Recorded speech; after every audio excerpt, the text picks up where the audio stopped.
Welcome to Sacrilegious Discourse. For this is what the Sovereign Lord says. Why do you need prophets to tell people who you are and what you want? If you can justify everything that the God of the Bible has done, then you can justify any of your behavior. A lot of this mentality is trickling into what is now mainstream right-wing Christianity. I am capable of empathy greater than this God of the Bible. This is a Bible that they tell kids. This is the good Lord. This is the good book.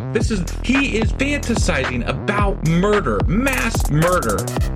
Head over to sacrilegiousdiscourse.com right now to find out how to leave us a review or support us on Patreon.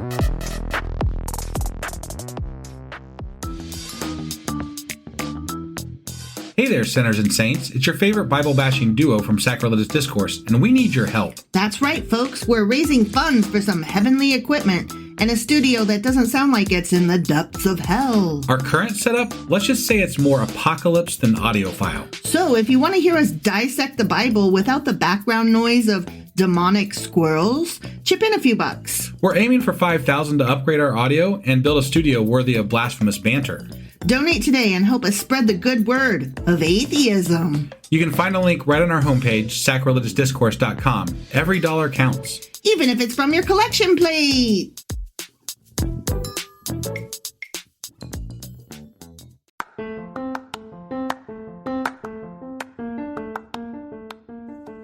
Hey you, welcome to Sacrilegious Discourse. I'm husband. I'm wife. And together we're reading the Bible.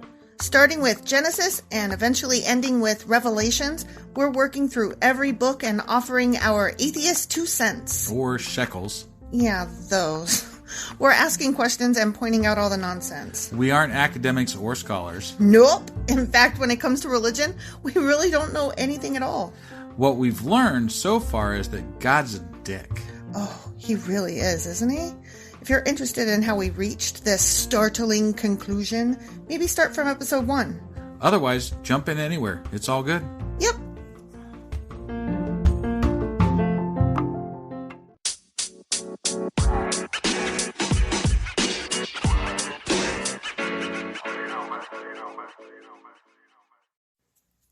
Husband. Yeah, wife. Do you remember what happened last time? I mean, we're still talking about, like, Joseph, Jacob descendants and stuff or something? Moses. And Moses, that's right. We're talking about but they Moses. are, that's okay, descendant but of, yeah. We're not talking about Moses in regards to them guys. We're talking about Moses in regards to him leading people from Egypt and from shit. Egypt. Yeah. Got it. Yeah.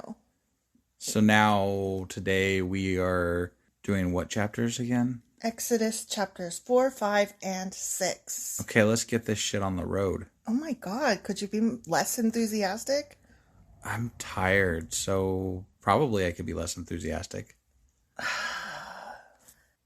Okay, so Exodus chapter 4. Awesome! Sorry, I'm making up for my enthusiasm. Hey! Yeah, you just blasted everybody's fucking ear holes, babe. Sorry about that, everybody. Oh my God. So anyway, we're still under the storyline from last time, which was the call of Moses. All right! Wow. Faux enthusiasm, not cool. Sorry. But Moses protested again.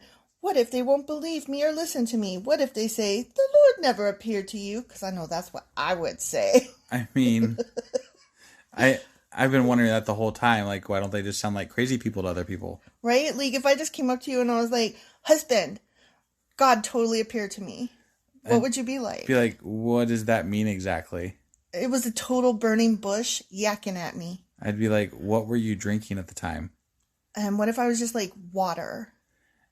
And I'd be like, who had access to that water before you drank it? So no matter what I told you, though, you would automatically just go straight to the fact that I'm a cuckoo bean. I mean, yeah, I'd be looking for a reason because I don't want to send you to a loony bin, but I will. Oh my God.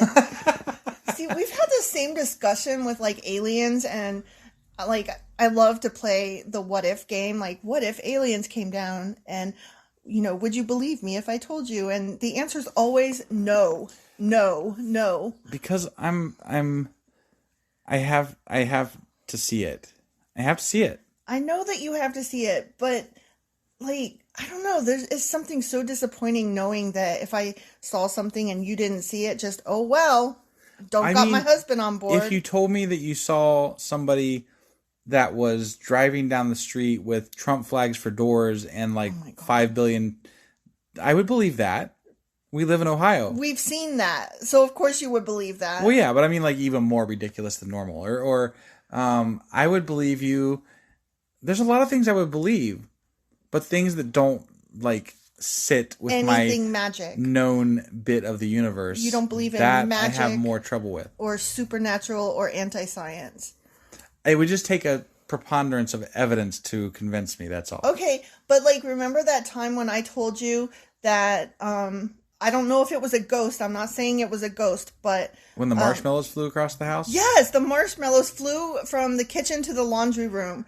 And I told you, I don't know if it was a ghost. I'm not saying it was a ghost. I'm not saying it was anything supernatural. I'm saying this thing happened and I don't know what it was. See, I believed you though that it happened. I just don't know what it was. Right. I mean, but I don't know. That's what I'm getting at. Like if I told you, babe, I'm not saying that this was God, but there was a burning bush that definitely happened, and there was a voice coming out of it claiming to be God.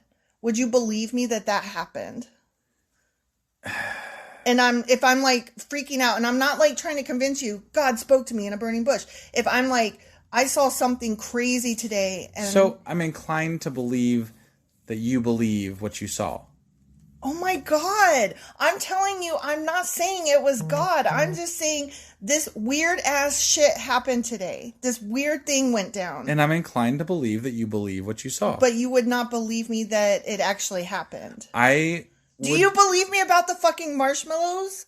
Yeah, but I don't know what it was that caused it. So, but would you believe me that there was, not that I believe that there was, but that there was a burning bush?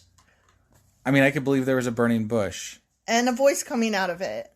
Voice coming out of somewhere that appeared to be the burning bush. Like, would you believe me that something weird ass thing happened? I mean, my first question would be, why didn't you grab your phone and, take a video of it? Well, okay, but I didn't have a chance to grab my phone with the marshmallow bag that flew across the house. Obviously, because it already flew across the house. You just heard the noise. Right. And you didn't actually see that happen. No, I didn't. But I did know where the marshmallow bag was before I left the kitchen.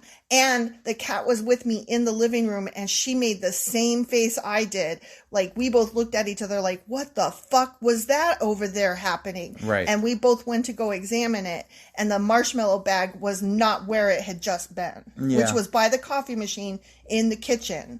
And instead, it was across the house in the fucking laundry room, like as though something had thrown it over there. All right. Well, I love this conversation. We've now gone on for like 3 minutes about nothing related to the Bible. I know. I just I want you to believe me, not that I think a magic thing happened, but that I witnessed an unexplainable thing that I'm sure is scientifically based, but I don't know what it was, but it happened. I believe you about the marshmallows. I just have lots of questions. That's all. As do I. I'm not trying to convince you it was a ghost or magic or aliens or supernatural. I'm just saying, babe, a weird thing happened that I can't explain. Sure. And I probably would believe you. I just... oh my God. You don't believe me that the marshmallow thing happened. No, that's not it. That's not it.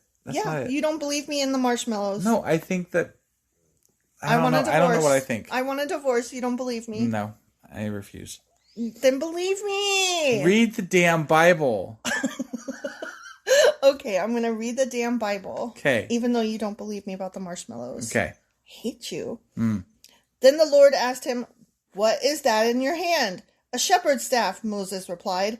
"Throw it down on the ground." "I threw it on the ground."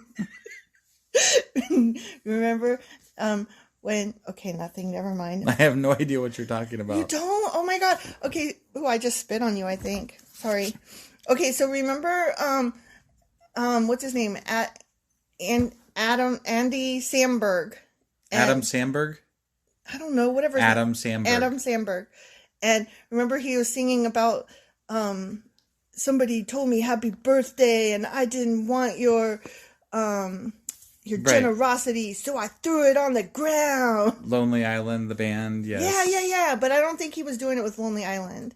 Okay, well, still. I think it was a Saturday night. Whatever. Who cares? Doesn't matter. Anyway. Are you just going to talk about nothing but Yes. other things than the Bible Everything tonight? other than the Bible. Like, we're going to be here for like an hour just talking Yes. about whatever you feel like talking about today? Absolutely. Okay. Because the Lord told him, throw it on the ground. Okay, can we get through one more sentence? Maybe. Okay. Okay. So Moses threw down the staff, and it turned into a snake. There. Moses jumped. Moses jumped back. Then the Lord told him, reach out and grab its tail. Oh, I would never do that. Why would God want you to grab the snake's tail? I don't know, but that sounds mean. And why would it turn into a... That's dumb. It's random. It's arbitrary. So Moses reached out and grabbed it, and it turned back into a shepherd's staff in his hand. Perform this sign, the Lord told him. Then they will believe that the Lord, the God of their ancestors, the God of Abraham, the God of Isaac, and the God of Jacob, really has appeared to you. Then the Lord said to Moses, now put your hand inside your cloak. So Moses put his hand inside his cloak. And when he took it out again, his hand was white as snow with a severe skin disease. The fuck? Now put your hand back into your cloak, the Lord said. So Moses put his hand back in, and when he took it out again, it was as healthy as the rest of his body. This is some weird ass shit. Yeah. I never heard this I think part. this guy was on drugs. I don't know what happened, but I know it was weird. That's my theory. The Lord said to Moses, if they do not believe you and are not convinced by the first miraculous sign, they will be convinced by the second sign. And if they don't believe you or listen to you even after these two signs, then take some water from the Nile River and pour it out on the dry ground. When you do, the water from the Nile will turn into blood on the ground. Okay, I just have to pause again, and I know, but this time is Bible related. Okay. So he is calling these magician tricks miracles. Right. I think of a miracle as like, oh my gosh, I had cancer, but now I am cured.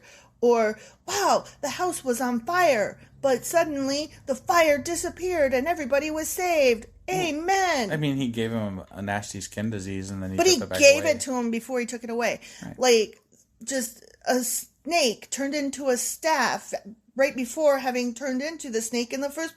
That's not a miracle. That's a trick. Right. A miracle is I walked up to a person who already had a disease and cured them. If you were like David Blaine and could go back to Jesus times, Oh my gosh. you could be God. He would be God because magic. Right? Not miracle. Magic. It'd be amazing. It's so annoying. This is annoying. But Moses pleaded with the Lord, oh Lord, I'm not very good with words. That's because, did you know this? I believe he was a stutterer. Moses Really? stuttered, yeah. And so he was like, I don't really want to go in front of people. So, according to, I forget, we had a friend that was like deeply into like Jewish and Bible-y stuff and reading all that. Mm-hmm. And he said that oftentimes, Moses' brother would publicly speak on his behalf. He would speak for him because Moses was a huge stutterer. So I just find that interesting. So he's like, I'm not very good with words.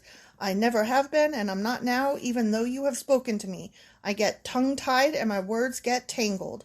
See? There it is. Then the Lord asked Moses, who makes a person's mouth? Who decides whether people speak or do not speak, hear or do not hear, see or do not see?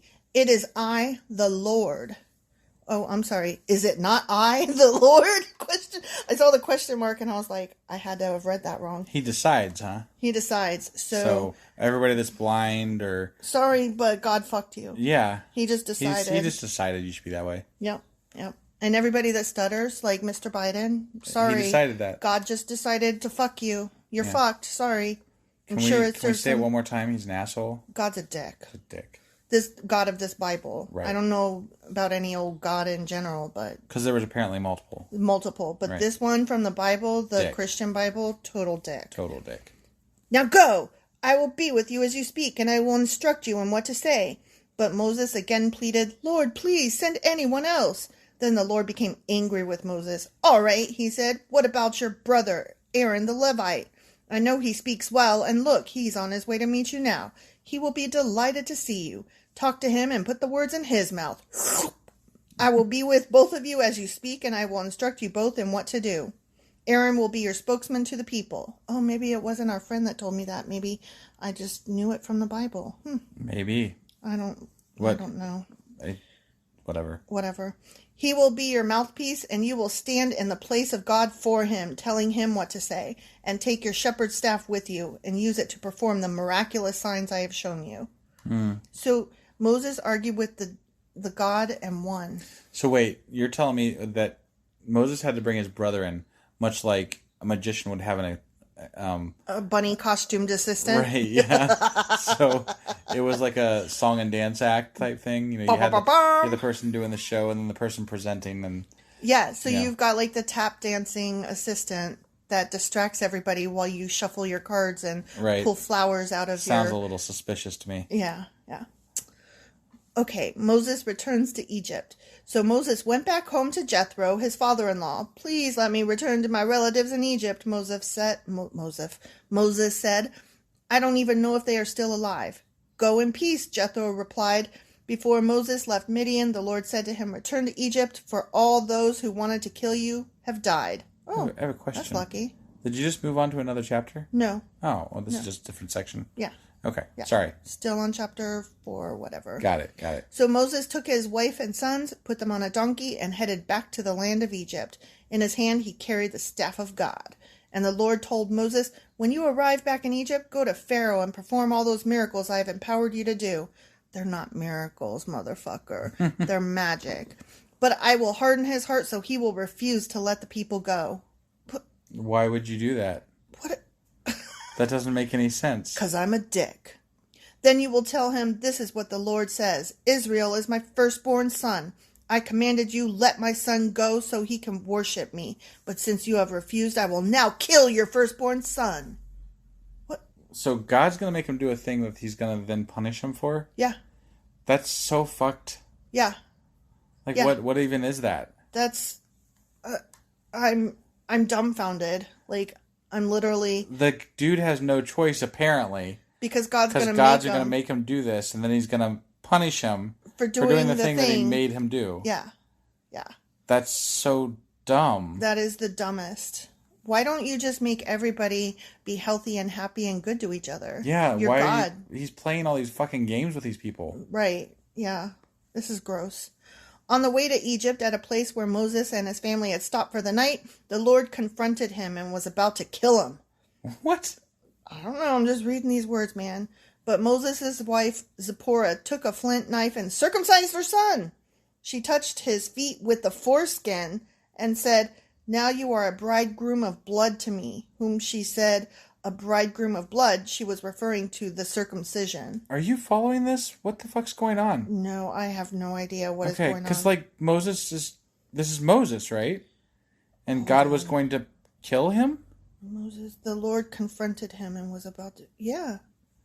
Okay, because that seemed like it came out of, absolutely nowhere. And then so God's about to kill Moses. I know, I keep fucking up his name. So God's about to kill Moses out of the blue for no reason. And Zipporah circumcised her son right quick and took the cut off foreskin and touched Moses' feet and was like, you're bridegroom right quick. What? Okay. And after that, the Lord left him alone. I do not understand. I do not understand either. I need more context. That's pretty much it. Because that was dumb. That was it? That was... Now the Lord had said to Aaron, go out into the wilderness to meet Moses. So Aaron went and met Moses at the mountain of God, and he embraced him. Moses then told Aaron everything the Lord had commanded him to say, and he told him about the miraculous signs the Lord had commanded him to perform. Magic, not miraculous. Then Moses and Aaron returned to Egypt and called all the elders of Israel together. Aaron told them everything the Lord had told Moses, and Moses performed the miraculous signs as they watched. Magic, not miraculous. Then the people of Israel were convinced that the Lord had sent Moses and Aaron. When they heard that the Lord was concerned about them and had seen their misery, they bowed down and worshipped. The end. Okay. I didn't follow that. No, me neither. Okay. So, I guess God was kind of ticked off because Moses was arguing with them. I guess. But then he was like, well, your wife chopped off your son's wiener skin, so I'm and then happy rubbed now. it on your feet. And rubbed it on your feet. I guess you're good. What the fuck? I guess I forgive you.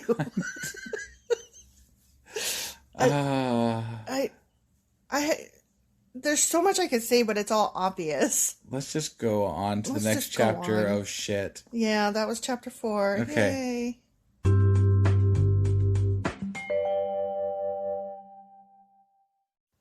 Okay, here we go. Exodus chapter 5. Moses and Aaron before Pharaoh. And you told me last one was too quick, so I'm going to try to read fast through here, okay? Is that what I told you? Yep. That it was too quick? No, it was too long. Sorry. I wasn't quick at all. And now you're fucking me up. Look, I'm off to a bad start. I'm fucking you up. Yes. You said the wrong words, and I'm fucking you up. Yes. Stop saying wrong words. I can't help it. I'm so backwards. Okay. After this presentation to Israel's leaders, Moses and Aaron went and spoke to Pharaoh. They told him, "This is what the Lord, the God of Israel, says. Let my people go so they may hold a festival in my honor in the wilderness." "Is this so?" retorted Pharaoh. "And who is the Lord, and why should I listen to him and let Israel go? I don't know the Lord, and I will not let Israel go." I can see that argument. That's fair. What, you just show up at somebody's place and be like, "I say this person said this, and you're going to do this." If I was why? boss king man in charge, Right? I'd be like, what's my incentive here? Yeah, no thanks. I don't really get it.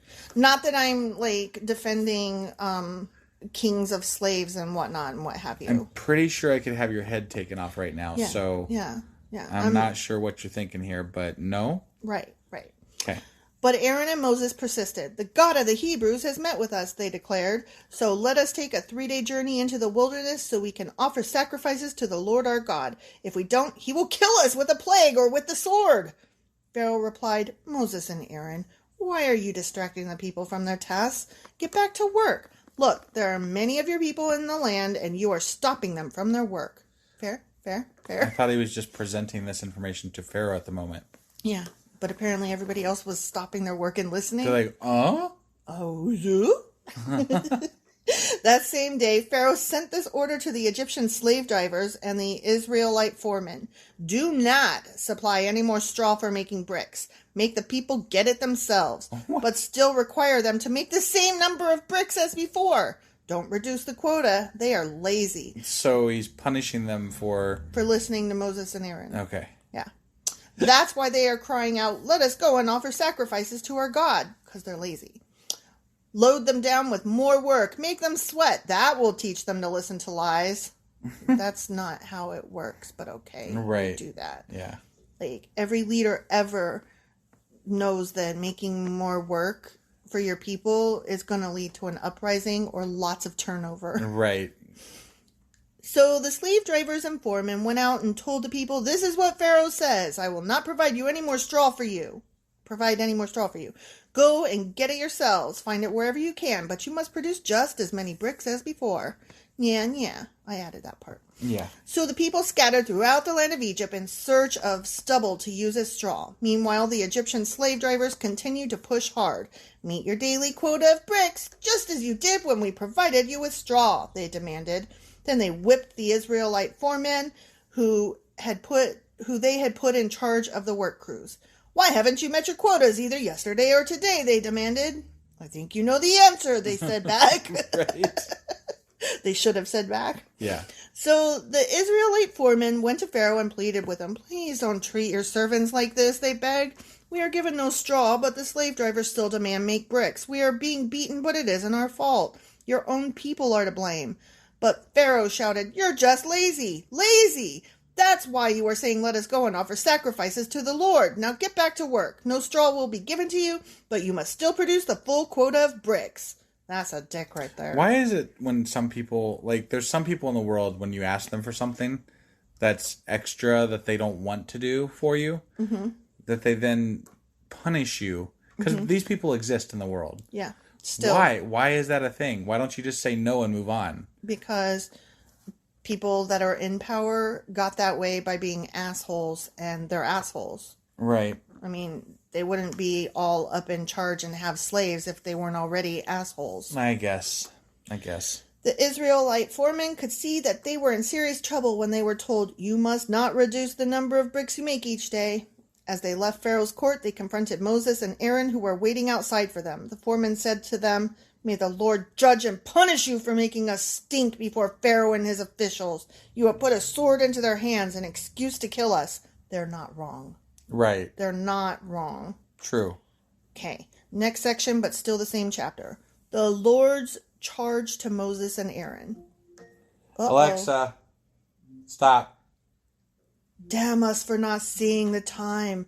Damn us for not dealing We'd with have been done Alexa. if you wouldn't have made that last section so damn long. The marshmallows. It was about the marshmallows. Whatever. Then Moses went back to the Lord and protested, "Why have you brought all this trouble on your own people, Lord? Why did you send me? Ever since I came to Pharaoh as your spokesman, he has been more brutal to your people, and you have done nothing to rescue them." The end. So that's the end of chapter 5. Okay. Let's see if this concludes in chapter 6. Sounds great. See you guys there.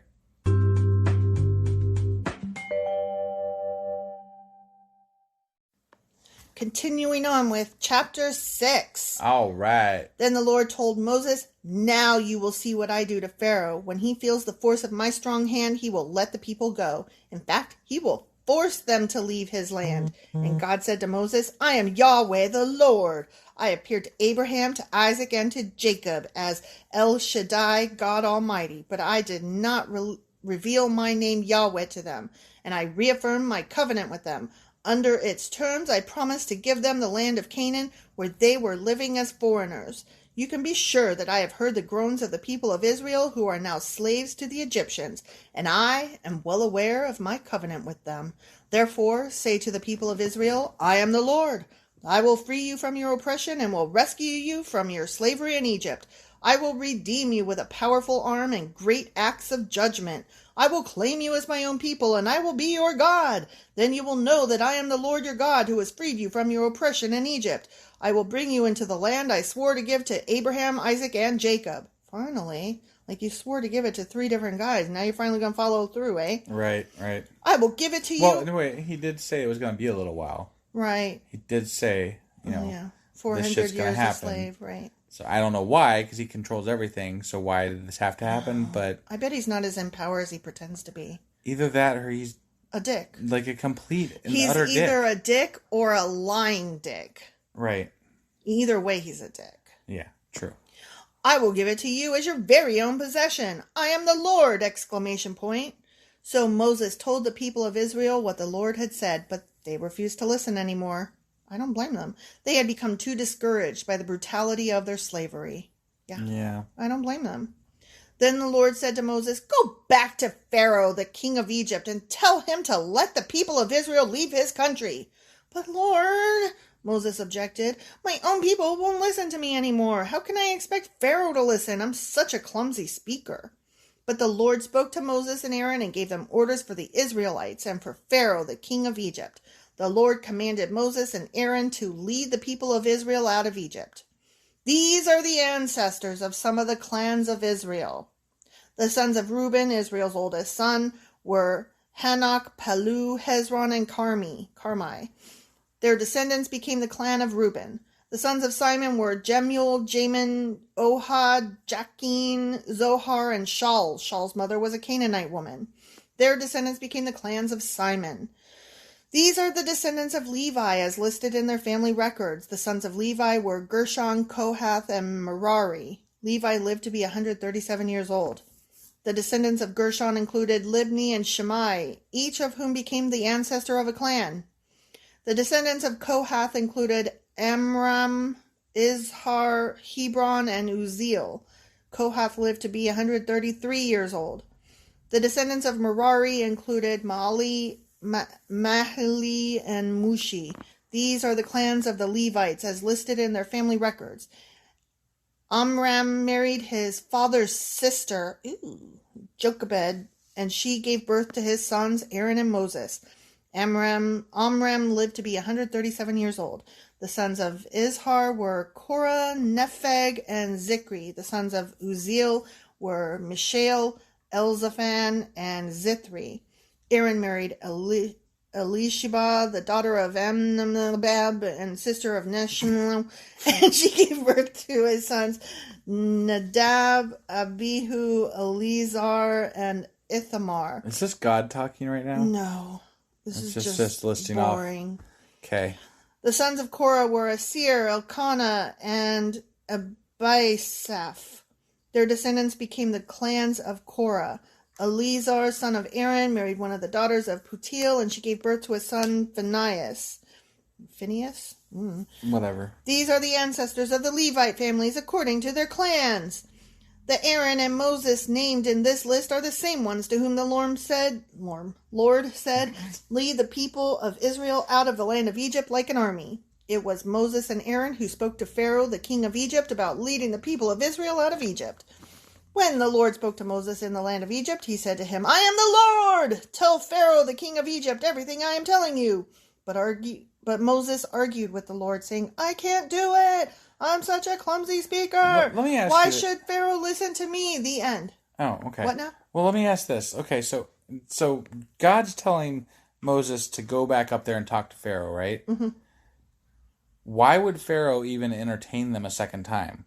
I don't know why he hasn't killed them already. Right, yeah, honest. like basically based on what happened the last time, it sounds like they should be close to like almost being killed. Right.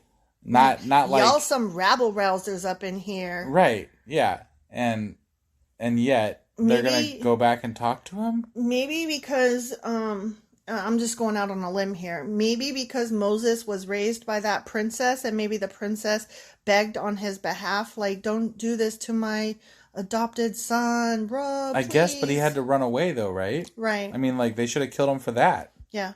Alone. Yeah. No, I totally agree with you.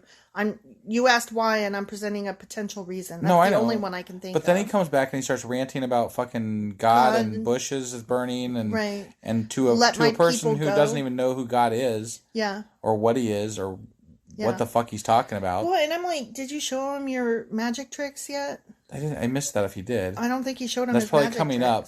But like, why didn't you do that the first time? That's why God gave those magic tricks to you. Yeah. Nothing they do makes sense in these things. It's not that nothing they do makes sense. Is that clearly there's more to the story, and the story we are given makes no goddamn sense. So I don't understand why people are like, this story's awesome. And I'm like, but is it though? Yeah. It's really not awesome. Need more context, need more information. Yeah. This story is shit. This story is trash. And if there is more to it, where the fuck is it? Yeah. Because the Bible's like the end-all be-all from what everybody always says. Right? So I think that we should make it our goal after we finish all these Bible-y things to read some of the other things that, like the missing and found pieces that were left out of the Bible. That'd be cool. I think that's what we should do and see if that helps clarify some storyline. Definitely. Okay. All right. Well, thank you everybody for joining us today. We've been a little off with our schedule lately. Trying really hard to catch up and get back on track. Yeah, so bear with us, and hopefully things will return to normal soon. Yep. We'll see. We'll see you guys next time. Bye.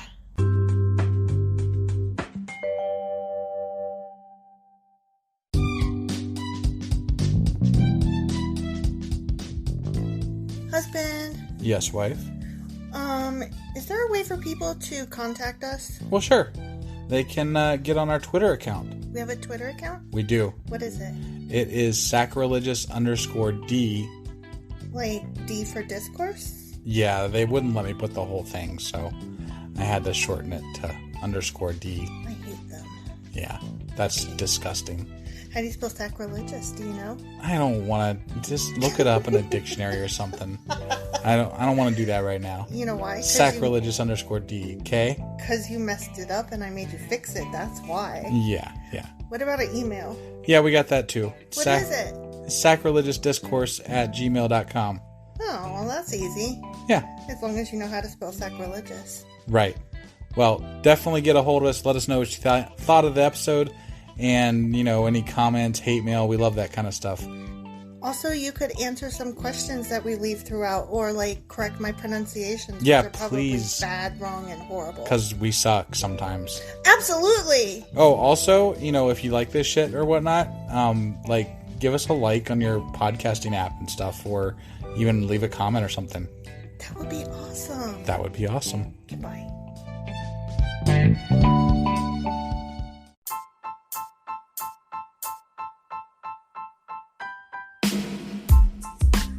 Hey, wife, I guess that's the end?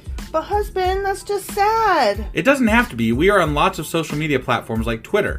Our handle there is sacrilegious_D. For D's nuts. Oh my God. Stop doing that. Anyway, we're also on Facebook, Instagram, and Pinterest. There's a link to all of our social media sites at our website. Ooh, we have a website? Yeah, it's sacrilegiousdiscourse.com, where you can also find a link to our merch shop. We have a merch shop? Yep, we have podcast-themed clothing, mugs, notebooks, and more, as well as an atheist and science-themed products. Wow, our fans should really go check that out right now. Definitely. They can get in touch with us by sending an email to sacrilegiousdiscourse@gmail.com. But before they do that, we could really use some help. Oh yeah? With what? Well, it's not free running the podcast, and we need some financial support in order to get better equipment, which will free up time so we can concentrate on our podcast and our fans. Okay, so what should they do? Head over to patreon.com/sacrilegious discourse and sign up as a contributor on our podcast. Supporters there receive additional bi-weekly episodes that we record just for our Patreon members for as little as $2 a month. Also, we'd really appreciate it if you would like and subscribe on whatever platform you're using. And Apple Podcast reviews help us out tremendously.